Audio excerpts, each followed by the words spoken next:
मांजा खान साहब मांजा मांजा वो चलाकी कैले है, ठीक चलाकी कैले है। बस ये दोनों साले झुक नहीं सकते पुष्पराज। आप वही से सही कलस गरियाबे कैले से तका से, लेकिन सही बात कलस कि दोनों झुक नहीं सकते। तो के ये बात पर भैंस बढ़िया है, गौरव ना गर्व। ये बात अपने जगह पर है।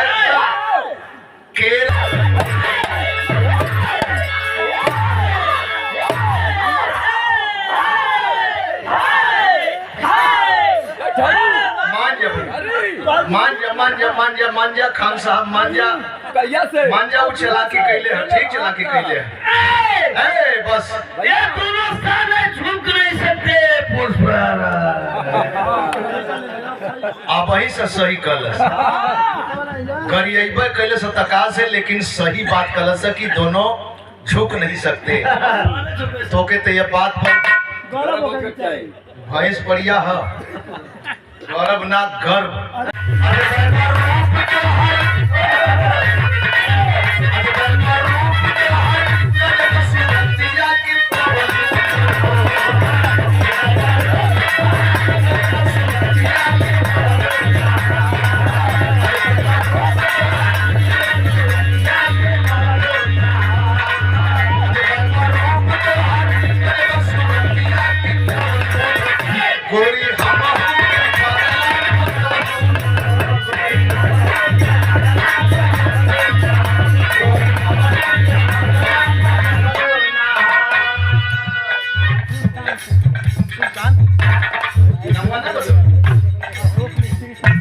अशोक मिस्त्री सुल्तानपुर के पार्टी से 20 रुपया पुरस्कार।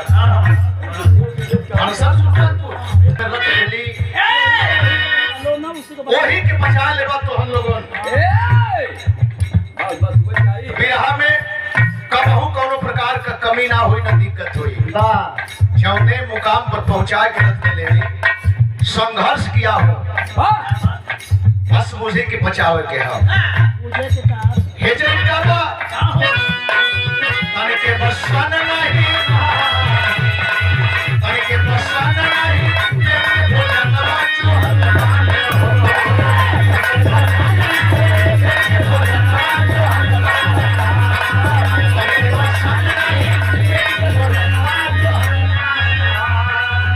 तने के बसन नहीं पेट के भोजन नवाचो हत पान कहिया बदली ससनवा जोहर पान हो।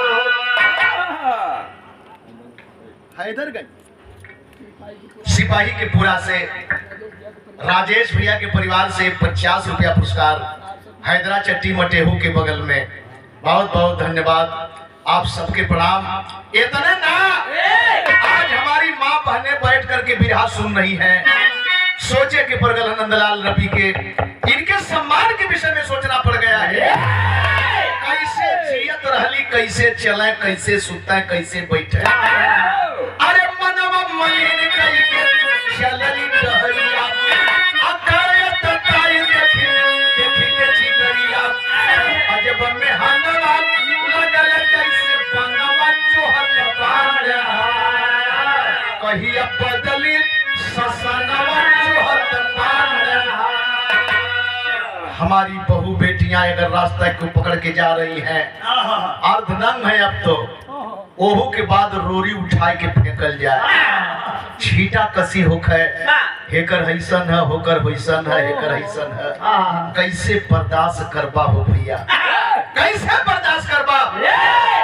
लेकिन एहू के बावजूद एक दिन एगो घटना घट जाती है। यही तरह का छिड़ी चौरा जैसन गांव बा, आ घटना घट जाती है। पहले एक लाइन संकेत लगल तर्ज गए,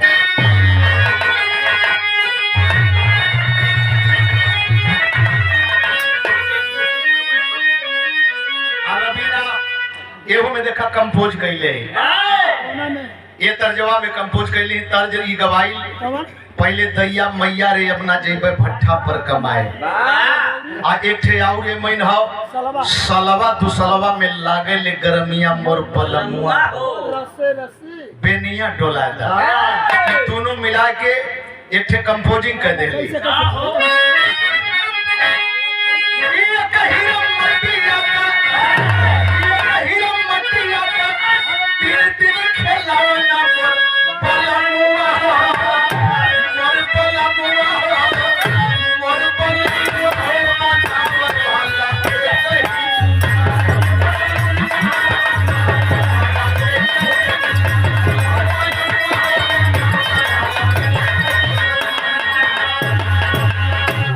बलमुआ हो बनावे वाला एक ही कुम्हार, मर्द को भी वही बनाया है, औरत को भी वही बनाया है।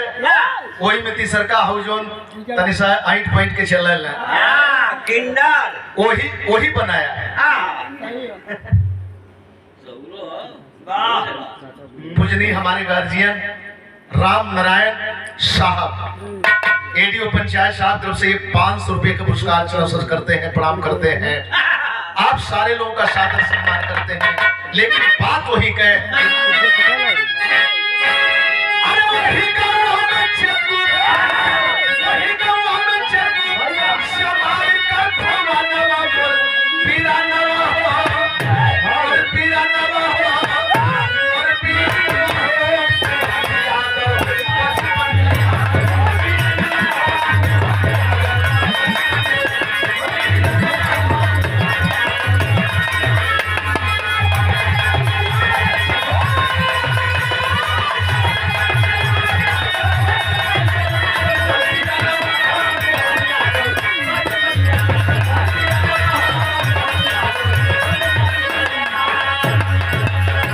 जग्गू चमार और मोहन अहीर दोनों की बड़ी गहरी मित्रता, लंगोटिया यार, एक साथ में लड़ना, खेलना, खाना, गाय गोरू चराना, दोनों के दोनों अच्छे पहलवान थे। घर भी दोनों का एक ही जगह है, बीच में रास्ता है, इस पार मोहन का घर है, उस पार जग्गू चमार का घर है। और त्रावणकोल में बैकवर्ड समाज को नाडर कहा गया और दलित समाज को, अनुसूचित समाज को अहेजा। देखे वहां की भाषा है, कहीं जाट कहल जाला, कहीं जाटो कहल जाला, अपन अलग अलग पहचान, लेकिन त्रावणकोल में नाडर और अहेजा दोनों आए हैं, बड़े प्यार से प्रेम से रह रहे थे। लेकिन एक दिन घटना घटे जाते हो भैया। नांगेली ऐतिहासिक नाम है, नांगेली बहिन चलली तनवत थाई, लगल कपाल यत्ताई नीच साप।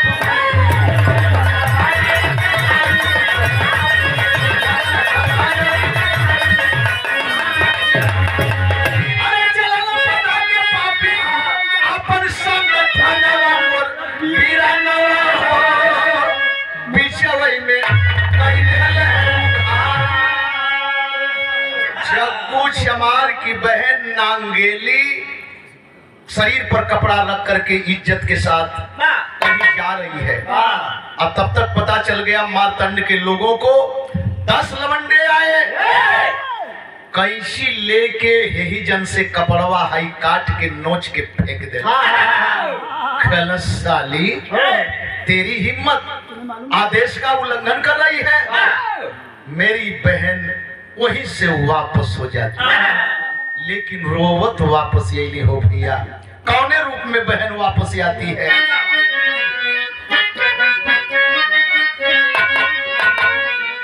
रोवत बहिनिया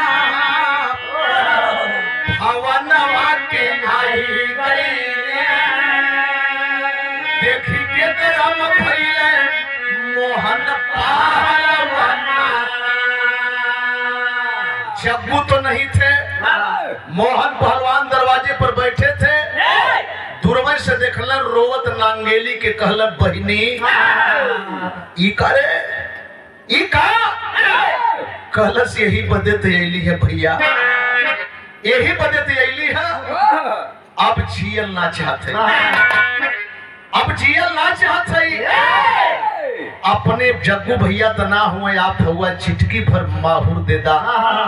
अब जिल्लत का जिंदगी ना बर्दाश्त। जवान जब सुना हमारे जिया तक कैसे बहिनी का आना जाए गौवा में बिगाड़ चली के पपिया का साना कौना रहला रे बहिना कलश कोई रास्तवा में बैठल हो सो गुलछर्रा उड़ावत हुए द्रौपदी का लाजिया द्रौपदी का लाजिया बचावे खातिर माना में लेके लाठी चली भइल से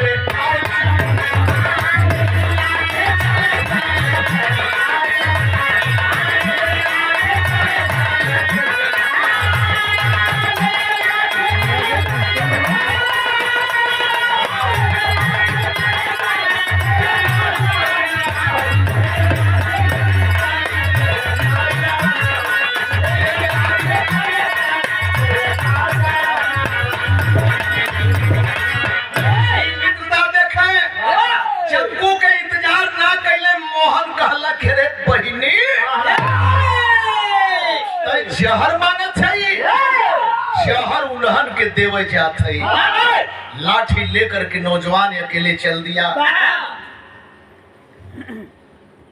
ये 500 रुपए का पुरस्कार परम आदरणीय माननीय हमारे बड़े भाई राम नगीना यादव समाजवादी पार्टी के ब्लॉक अध्यक्ष पूर्व अध्यक्ष और जिम्मेवारी को बड़े बाखूबी निभाने का काम किए। सच्चाई है राहत की सांस तो लोगों ने लिया ही है यह तो बतावे जात है लाठी लेकर के अकेले चल दिया लेकिन जिस समय चला उस समय का रूप रंग भाव क्या है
कुछ दूर देखला कुछ दूर पर देखला कला क्यों है पगलाल हम मोहना आवत अपनी में राय कैला कि गतरे गतरे पकड़ला पकड़ के बढ़िया से ओके मारिदा फिर हिम्मत न करे लेकिन जब पकड़े का कोशिश कैला शरीर तो नाच गई ये काम कैला मारी मारी पपिया ने ये कैला ना बोल हो अरे पूरे गौवा में मचल दावा टोल हो कि छिप करके बोली मारे हम मुदैया घायल की रामर जवान वाला की बारिश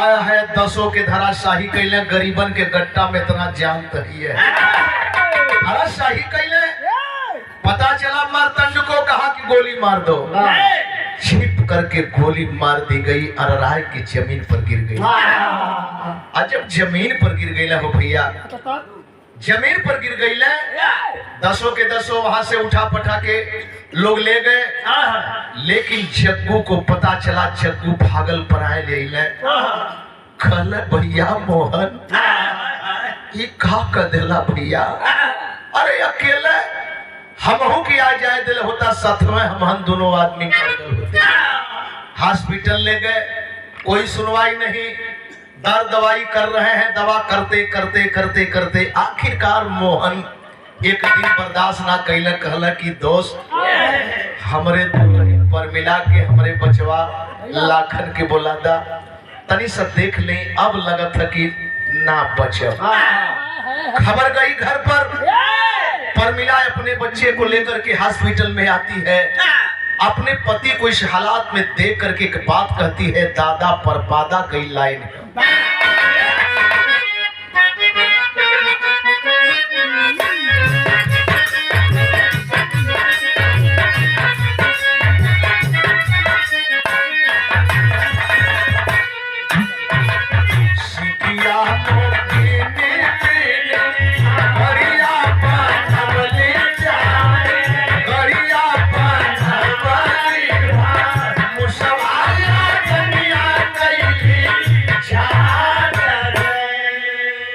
पति के सुराता देखा रोए गुजरिया, रोए गुजरिया, की का हो गइल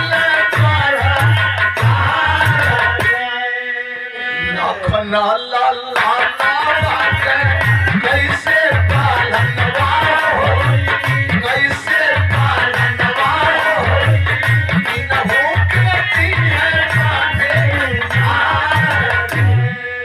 स्वामी आप निराश कर रहे हो, स्वामी आप निराश कर रहे हो। एक ही हमारे कुल का चिराग है, ये कैसे मैं बचाऊंगी।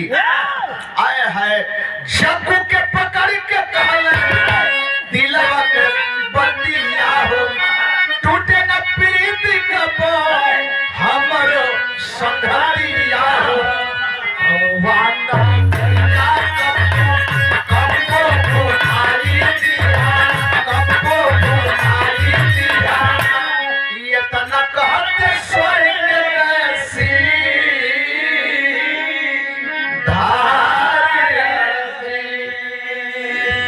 अंतिम सांस लेते लेते जग्गू का हाथ पकड़ के बोले, भैया हमारी मित्रता अमिट है, अमिट रहे। अब मैं जा रहा हूँ, लेकिन मेरे बच्चे का, मेरे बीबी का ख्याल रखना जग्गू भैया। आए है मोहन का दम टूट गई, कफन दफन भयल, एक दिन, दो दिन, तीन दिन, 4 दिन बीतल, 5वां दिने जग्गू अपने दरवाजे पर बैठल हुए निराश। 10-20 लवंडे आए और जग्गू को एक पेड़ में बांध दिए, पेड़ में बांध करके मारने लगे। निकली नांगेली घर के अंदर से, आज जब इस हालात को सब देखे बोले, साली कमीने। घमंड था दोनों पहलवानों पर, दोनों भाइयों पर घमंड था ना। एक चला गया, एक आज जाएगा, इसके बाद तो हम लोग नाप लेंगे तब टैक्स लगाएंगे। आज जब इस बात को सुनती है गरीब की बेटी, अरे तब दलित बालिका गरज पड़ी, भाई बना है, तब दलित बालिका गरज पड़ी, पापी सुन ले अंजाम मेरा। सर कट सकता, सर कट सकता, ना झुक सकता, यही सुनो पैगाम मेरा। जिस यान के ऊपर मोहन जस, जिस यान के ऊपर मोहन जस देवता ने जान गवाया है, अरे क्यों भूल में जाऊं उस भाई को, क्या सोच के पापी आया है। टैक्स लेगा, नाप लेगा, आ गई रोश में तब पाला, आ गई रोश में तब पाला, हाथे में उठा कटारी है, ले नाप ले पापी स्तन मेरा, अपने स्तन पर मारी है। घर के अंदर गई, कही अभी मैं नाप देती हूँ, अभी मैं नाप देती हूँ। छुरी सब्जी काटे वाली उठौलस, बाहर मेरी बहन, दोनों स्तनवा अपन ही काट के केला के पतई में लपेट के लिया के थमावे लगा। के बंधु केला का पतई क्यों? हफ्ते हफ्ते पर करिंदे निकलते थे और हाथे से पैसा ना थमे, केला के पतई में लपेट के पैसा दिया, ले जाके जमा करें, ले जाके जमा करें। कहीं से केला का पत्ता मिल गया, केले के पत्ते में लपेट करके अपने दोनों स्तन को ला के थमाती है लहूलुहान शरीर। ले लो कमीनो, ले लो, नाप लो, मेरा स्तर है, नाप लो। जब इस हालात को देखे सब दांते तले उंगली दबा लिए। बाप रे बाप, इतनी बड़ी हिम्मत एक लड़की के अंदर। वो सब तो चले गए, लेकिन आज का दिन हम गरीबों के लिए जागने और जगाने का दिन हो गया। आखिरकार उसी दिन, उसी रात को, उसी शाम को देखा इकट्ठा होते हैं ये समाज, गरीब समाज के लोग, और इकट्ठा होकर करते क्या है?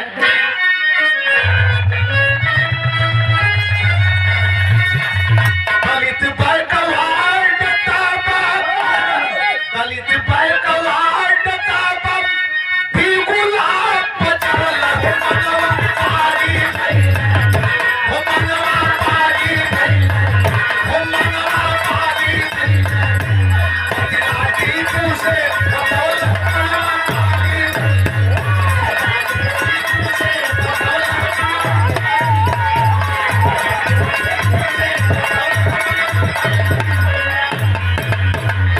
इकट्ठा होकर के 150 की तादाद में मैसूर गए, जहां का शासक टीपू सुल्तान है, हैदर अली का बेटा। और जाकर के नजदीक में शरागत होते हैं, शरागत होकर के एक भीख मांगते हैं। कैसी भीख मांगते हैं? पपिया मुदैया मिलके, पपिया मुदैया मिलके,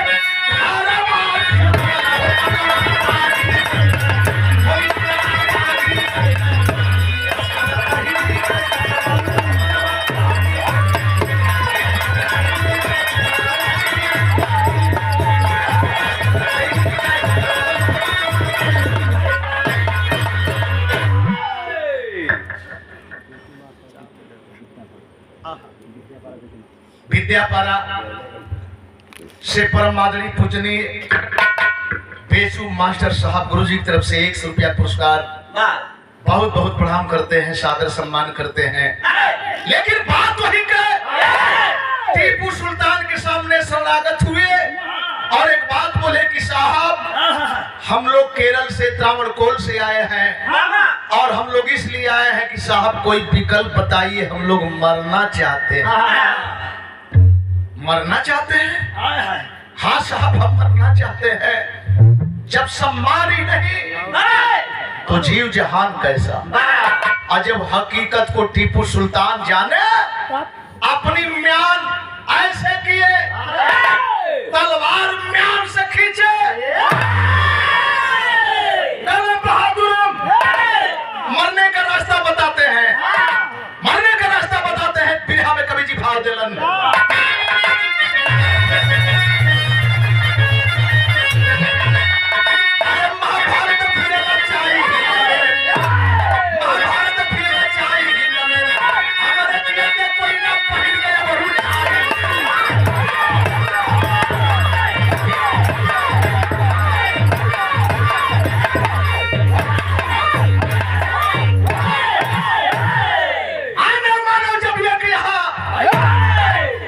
ऊंचा नीचा कैसा है? अरे तू ऊंचे बनते हो इसीलिए कि तेरे पास में पैसा है। हम यथम काम तेरा करते हैं, हम यथम काम तेरा करते हैं, तू हमको गंदा कहते हो। मंदिर पर बैठ ईश्वर का नाम ले, तू अपनी धंधा करते हो। सबका लहू जब लाल यहाँ, सबका लहू जब लाल यहाँ, तो कैसा ऊंचा नीचा है? यही गुलशन है उस मालिक का जो प्यार से सबको सीखा है। तलवार निकलने और तलवार ऐसे ही लहरा के कहले, आज के बाद जवानों अपने संगठन को मजबूत बना लो। तुम्हारे संगठन के साथ हमारे लोग रहेंगे और किसी भी जात बिरादरी के बहन बेटी के ऊपर अगर कोई गलत निगाह डालेगा तो उसके खून से मेरी तलवार रंगी जाएगी। था मुसलमान का बेटा, कौन करेंगे? उसके खून से मेरी तलवार रंगी जाएगी। अब दमन चक्र शुरू हो गल, कत्लेआम शुरू हो गल। जे भी कहीं पता चल गल कि फलाना आदमी फलाने के पिटिया पर नजर डलस, सीधे जाके रेल दे। आए हाय लेकिन एक बात टीपू सुल्तान यार कहले का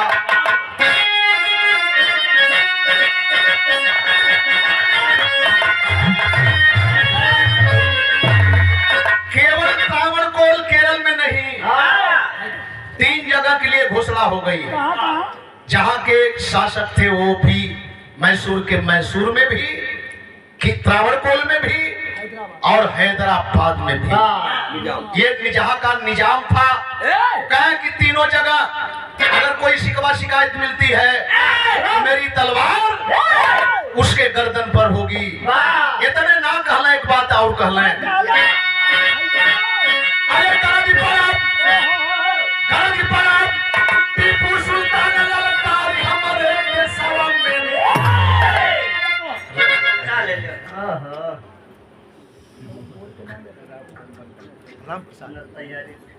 बाबू राम प्रसाद बनगावा की माटी से 100 रुपया पुरस्कार। जय भीम जय भारत मंत्र करते हैं। हरे टीपू सुल्तान ललकारी हमारे देशवा में बना रही है बेटी बुखारी हमारे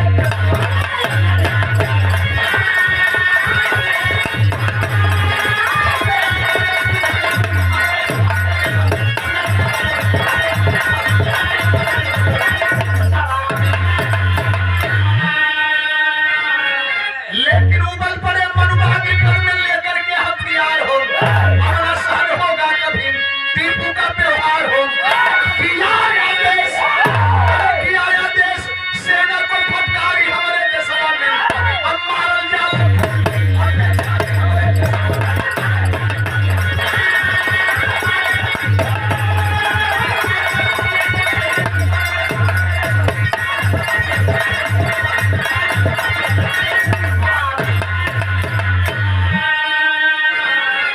आदेश हो गया, ऐलान हो गया, घोषणा हो गई।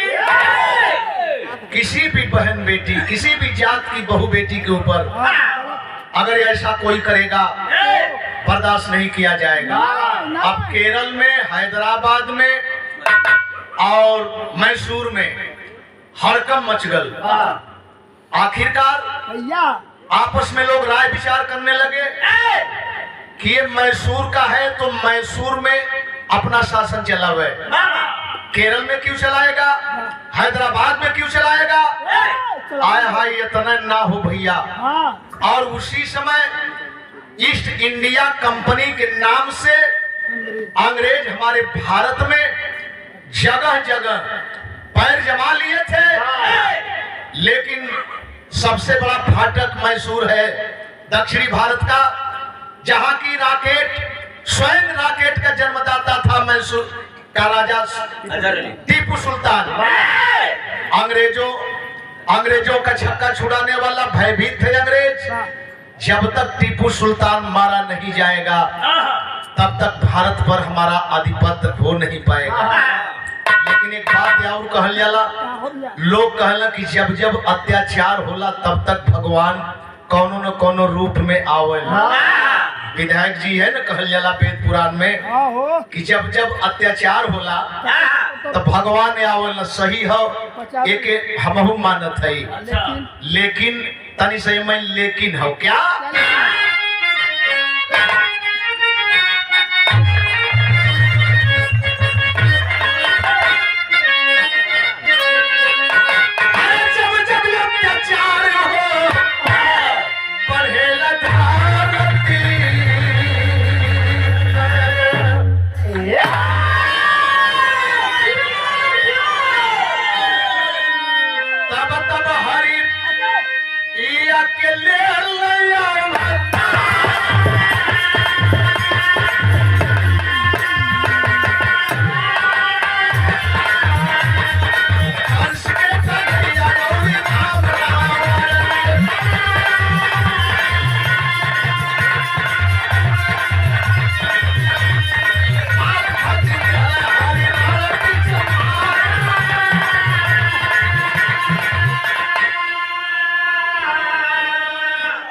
भगवानों कैठे हुए, भगवान सबकर न हुए।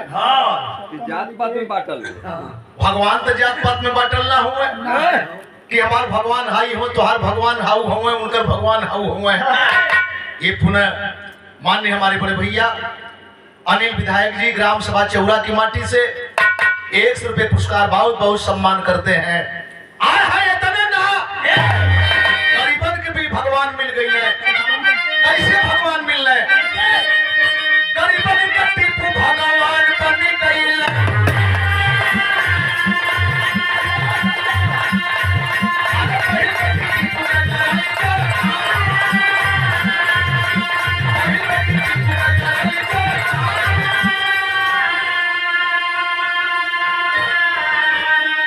टीपू सुल्तान के नाम पर बहु बेटियां त्योहार रखने लगी, जयकारा करने लगी। अब बर्दाश्त ना हो था निजाम मारतंड मिले और मिल करके एक काम किए। जवन कोरन टीपू जवन कोरन के टीपू कई बेरा रवा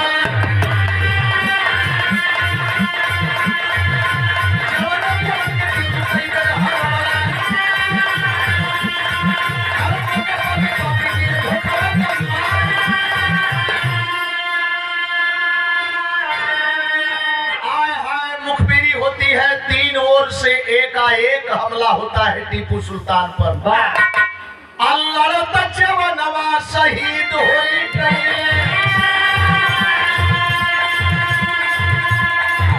के झोपड़ी में भीड़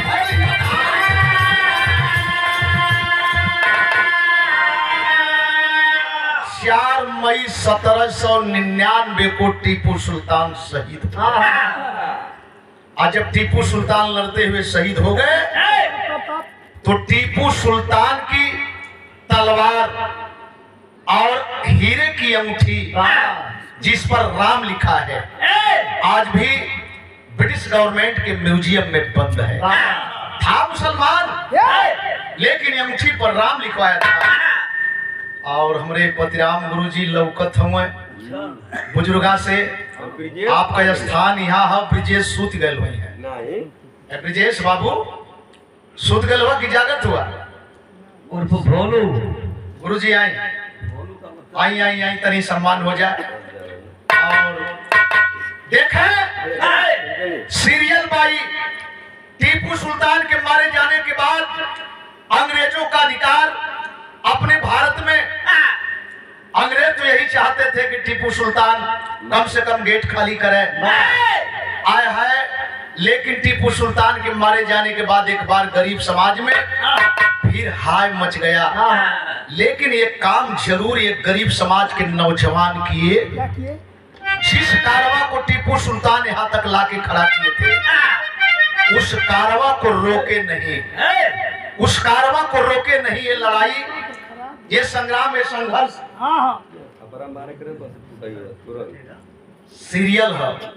एको पॉइंट एयरवर हुई तो पढ़े लिखे लोग अंगुली उठा दी है। नंदलाल ना विद्वान हो जिन सब विद्वान हो सदा। और ब्रिजेश अरे गुरुजी के कलाकार है आप भी ना का चाहता चेंज चाहता महाराज तो हमसे कहा चेंज लेते हुआ कितना फुट कर कहते हैं चेंज के बतिए छोड़ा कै रुपया की चेंज 500 का झट से कहा झट से कहा। अरे तो हम वैसा ना गणना करते फोटो वाला गिनती करते हैं। ला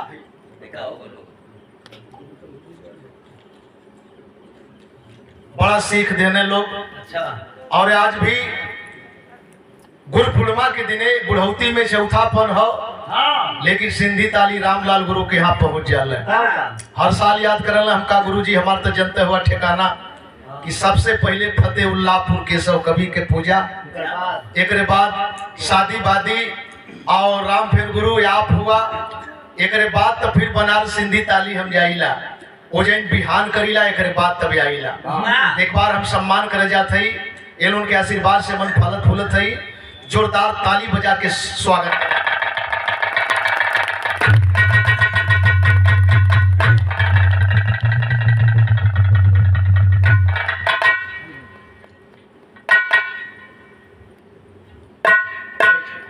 बढ़ाई। पहले ही रही का टीपू सुल्तान के मारे जाने के बाद जवान उस कारवां को रोके नहीं, कारवां चलता रहा, लड़ाई चलती रही। उसी बीच में मेरे दोस्त होता क्या है, अब हमारी लड़ाई अंग्रेजों से भी क्रांति दल के रूप में होने लगी। आज जब क्रांति दल के रूप में होने लगी तो एक काम एक जगह से और हो गया हमारे लिए। छत्रपति साहू जी ये ऐलान कर दिया,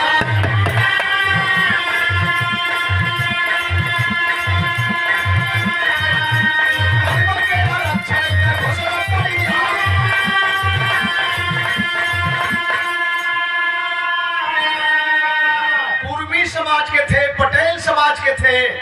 छत्रपति साहू जी महाराज कोल्हापुर के नरेश नहीं बर्दाश्त कर पाए। 50% आरक्षण हम गरीबों के लिए घोषणा कर दिए। आज जब घोषणा कर दिए तो बौखलाहट मच गई कि बात बिगाड़ दिले। लेकिन घोषणा करके विद्यालय खुलवाने का काम किए, हॉस्टल खुलवाने का काम किए, दुकान दौड़ी खुलवाने का काम किए, सबको सम्मान देने का काम किए। देखा हो का जानत बड़े बेचारे, वो का जानत हो लोन की अब आरक्षण मिले जाता कि ना मिले जाता। ये आरक्षण बदे कितना कुर्बानी देहल गई। ठीक है, जे जितना समझे उतने समझे, लेकिन जे नंदलाल का बिरहा ना समझलस तो हमरे समझ में आओ था कि बहुत जानी का ना समझ पाए। ध्यान देंगे भैया, और इतने ना बड़ा अध्ययन करके तब बिरहा मंच पर शुरू करीला। आखिर में बात बिगड़ गई। अब अंग्रेजों से लड़ते लड़ते लड़ते लड़ते खून खराबा होता गया। अंग्रेज आखिरकार ऐलान कर दिए गांधी एंड नेहरू कंपनी के लोगों से कि भारत की आजादी चाहते हो तो भारत का संविधान बना के दिखा दो। बिगाड़े बदे घर के हु कह देला, बनाओ बदे बड़ा कम लोग मिलेला, अपनहु बदे यह गरीबन के खोजल जाला। आया है संविधान की जब बात आ गई तो कोई नहीं दिखाई दिया। दिखाई दिया तो गरीब का बेटा दिखाई दिया, आपका बेटा दिखाई दिया, आपका भाई दिखाई दिया। जब बाबा साहब को मौका मिला संविधान बनाने के लिए, बाबा साहब एक काम कर गए, कितना अच्छा काम कर गए। वही रही आप चल साहब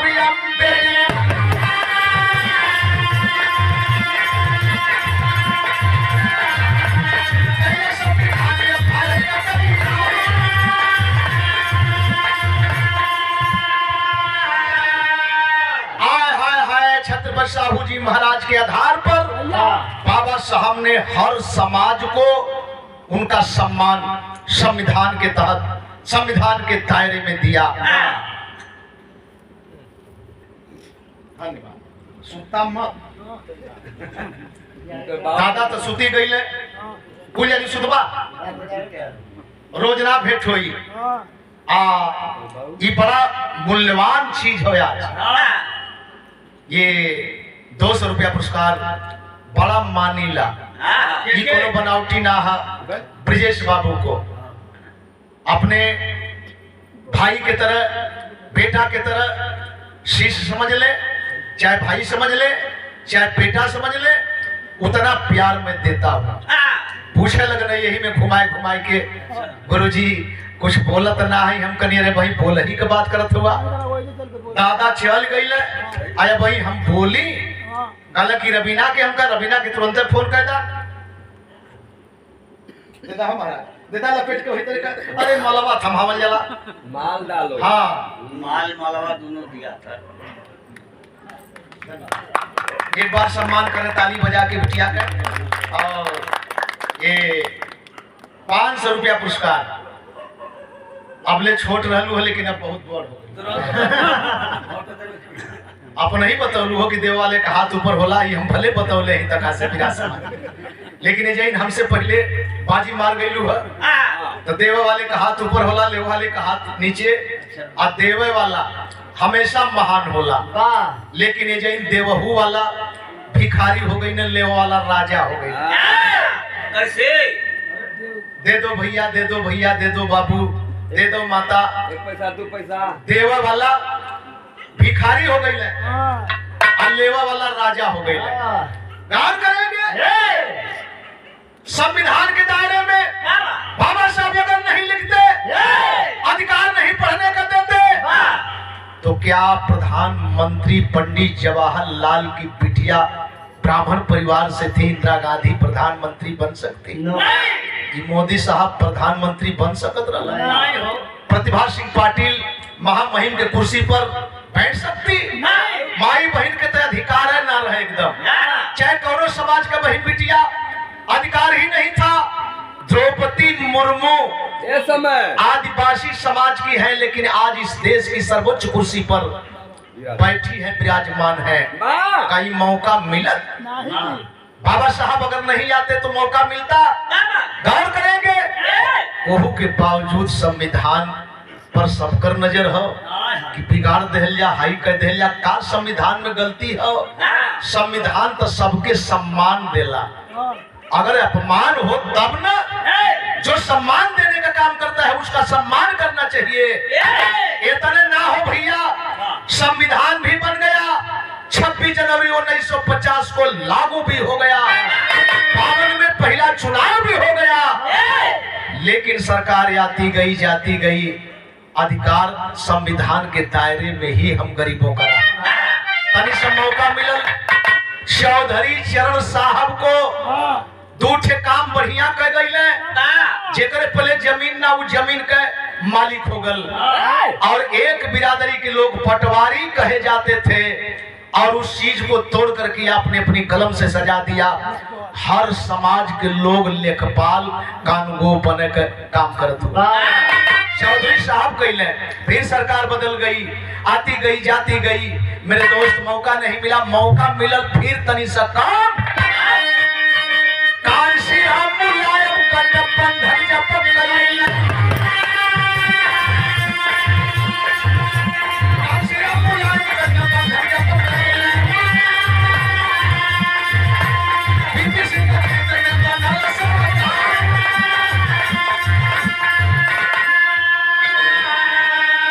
गठबंधन तो सरकार बनने से पहले हो गया था, लेकिन सरकार जब बना लिए लोग तो कांशी राम साहब क्लब दिल्ली पर धरना देकर के शर्त पर सरकार बनाई गई थी। यही सब था ना, आप मंडल कमीशन लागू करो वरना कुर्सी खाली करो। आप वास्तव में बीपी सिंह साहब मंडल कमीशन लागू कर दिए, और जब लागू कर दिए तो प्रधानमंत्री बनने से पहले उन्हीं के लोग कहते थे राजा नहीं फकीर है, देश की तकदीर है। और जब सरकार मंडल कमीशन लागू कर दी, आपका अधिकार आपको दे दी, तो वही लोग कहने लगे राजा नहीं रंक है, देश का कलंक है। सरकार 90 में गिरा दी गई, सरकार गिर गई, लेकिन यहाँ की बात सीरियल बाई यहीं पर छोड़े, फिर चलाए केरल में। वहां पर समय धीरे धीरे अब जग्गू का चौथा पन अंतिम सैया पर हुए, जग्गू अंतिम सैया पर हुए, यह घोषणा हो गई, और जग्गू अपने बेटा शेखर के बोला कि एक बात कहले अंतिम दौर में,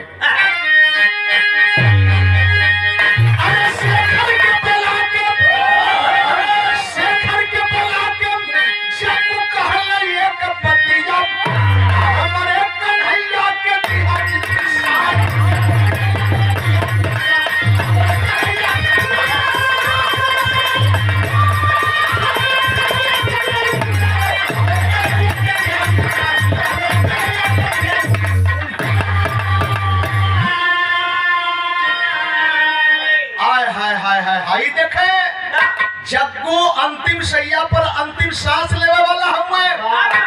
मोहन पहलवान का एगो फोटो कैसहू बनवाई के घरवा में टंगले रहे, ई दोस्ती देखे, और नहाए धोए के सवेरे एगो अगरबत्ती चलावे, जलौले के बाद तब पानी पिए। यह अपने शेखर से कहले कि बेटा हम जाते स्वाभिमानी ई हो रहा, स्वाभिमानी हम हो, लेकिन अकेले शहीद हो गई। दुर्भाग्य है कि हम झिलंगा पर मरत है, लेकिन जो कमावा करीला बेटा ये काम रुके न पावे, नहीं तो हमारे दोस्ती में दाग लग जाए। मर गई कफन दफन भयल, तरी चुनाव को घोषणा हो गई विधायक जी। और जब घोषणा हो गई तो वही बीच में वो गांव का सीट रिजर्व हो गई प्रधानी के। बड़े समाज के लोग आपस में मीटिंग कैले आपका होई, अब तक कोनो छियामारे के, पासी के, दुसादे के, खट्टी के, धोबी के, अब तक प्रधान बने वही के पड़ी। तब बढ़िया है, सांप भी मर जा, लाठी न टूटे। एक प्लान और बनावल गई।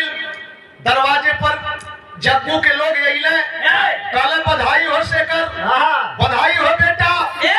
कहले चचा कैसन बधाई? कहले कि आवा बैठा, आज के बाद दुश्मनी खत्म बेटा। प्रधानी के चुनाव तो के लड़ावल जाई, वोट दे के प्रधान बनावल जाई। आए है बड़ा खुश भैल, बड़ा खुश भैल। लेकिन एक काम और करे के है बेटा। स्वाभिमानी खानदानी परिवार का हुआ, खानदान स्वाभिमान बदे खानदान लड़ते आयल हो, तो से बढ़िया केहू प्रधान लायक दिखते ना। लेकिन एगो काम और करा, जौन मोहन का फोटोआ घरवा में टंगले हुआ, वो फोटोआ के लिए आवा, अभी अकेले पूजा ना करबा, संगमरमर का मूर्ति बनवावल जाई। आज जब तोहके चुनाव जिताए लहल जाई तो चौराहे पर मूर्ति लगा के तोहरे ही हाथे से अनावरण हुई। आ वही दिने हर साल मेला लगी। अब मोहन का पूजा सब समाज करी। लिया के फोटो शेखर दे देलस। गौर करेंगे, फोटो लोग लेके चले गए। चुनाव अप्रैल में हो, मार्च में होली हो, काल रंग खेले के हो, आज होलिका जलावे के हो। जहिया होलिका जलावे के है वो दिन टिकठी बनावल गई, माला फूल रखल गयल, वही पर मोहन यादव का फोटो रखल गयल। पीछे से बाजा बजवावत टिकठी उठावल गई। ई कहत राम नाम सत्य है, सबकी यही गत है। चला ये फोटोआ के आज होलिका में जला देहल जा, न रही न तक छाती पर कलेजा पर दाल जा। आपके फोटो से इतनी बड़ी एनर्जी। तबले दोनों लड़का के पता चल गल, छोट सा देखलस कि बाबा का फोटो भागल गल शेखर के कल चचा बाबा का फोटो हुआ होलिका में जलावे के लोग ले जाते हुआ। तुरंत दो चार ठे जवान के लहर से बीच में जाके खड़ा हो गल। और खड़ा होके शेखर एक ठे बात कहलस का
छोड़ के टिकठी उठी लोगन भगले।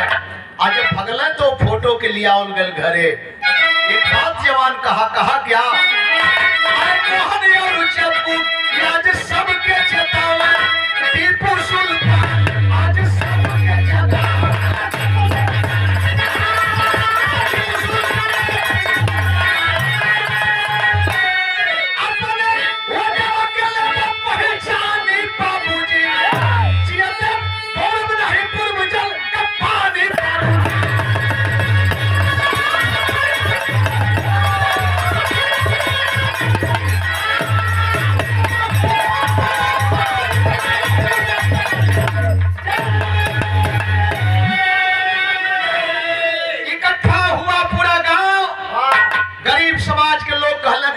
जरूरत ना है।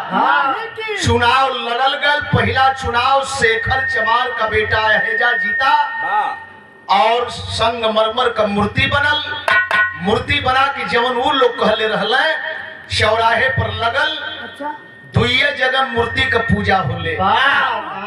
और जानते हैं ऐतिहासिक दृष्टिकोण से 1 जनवरी के बंबई में भीमा कोरेगांव में जहां पर 28,000 पेशवाइयों पर 500 महार भारी पड़े थे। 28,000 56 एक आदमी पर परत हुआ। 28,000 एक तरफ और 500 महार एक तरफ। उसमें भी एक जवान का इतिहास है, 8,000 लोगों को अकेले काटा था। 11 फुट की लंबी शरीर थी, 7 किलो की तलवार थी, 8,000 को अकेले काटा था। तो दुइये जगह मूर्ति का पूजा होले, ऐतिहासिक मूर्ति का पूजा होले। और ये गरीब समाज में, दलित बैकवर्ड समाज में एक त्रावण कोले आज केरल के नाम से जाना केरल में, और एक भीमा कोरेगांव में। ये रहा गरीबों का इतिहास। लेकिन अनिल भैया हम लोग भटक जाइला, अब चुनाव आ जाई तो नंदलाल की लोग पहुंची है, कहिए का करत हुआ, बड़ा बढ़िया मौका है तो हम लोग का सीट ही और लड़ा तो से बढ़िया के हो वोट तो हमन के पल्ले 300 हो, तोहरी मती ने आदमी के लोग कतना। नंदलाल पगड़ी बांध के तैयार हो गए, चला नंदलाल यार घूमे लगने गांव में, जरमी शुरू हो गई। और तबले संतलाल किन गईला, कल का हो संतलाल नंदलाल चुनाव लड़त हुआ, उनसे बढ़िया पढ़ल लिखल तू, और तू कल मरले हो मर्दवा हमन जोहत है जा 300 वोट हमन के पल्ले हो, वो है 300 नंदलालों के, वो है 300 संतलालों के। संतलाल पगड़ी बहला नंदलाल से भिड़ गईला, कहला कि तू बैठा चुनाव सो हम लड़ब। अभी नंदलाल संतलाल अपने में बतरस करत हो, तले ब्रिजलाल के हिल पहुंच गई। कल का ब्रिजलाल आई दोनों बेवकूफ लड़त हो, मर्दवा प्रधान लायक तो से बढ़िया तो गांव में के हो है। ब्रिजलाल ठोक देने ताल, 350 वोट इकट्ठे हो। आप सोचे 350 ब्रिजलाल पर, 300 नंदलाल संतलाल पर, वही में दूसरा का मार लिया। निशाना तो कहीं और हो, एलिए कि नंदलालो चलाक हो, संतलालो चलाक हो, ब्रिजलालो चलाक हो, बात बिगड़ जाई। है करे में हमन को चुनाव फिसला, एक त्यागे के पड़ी, ये ऊपर विचार करे के पड़ी। गुरु बिहारी गुरु गणेश में खत्म हुआ दस्तान, चंद्रिका कवि के सब बच्चन से प्रेम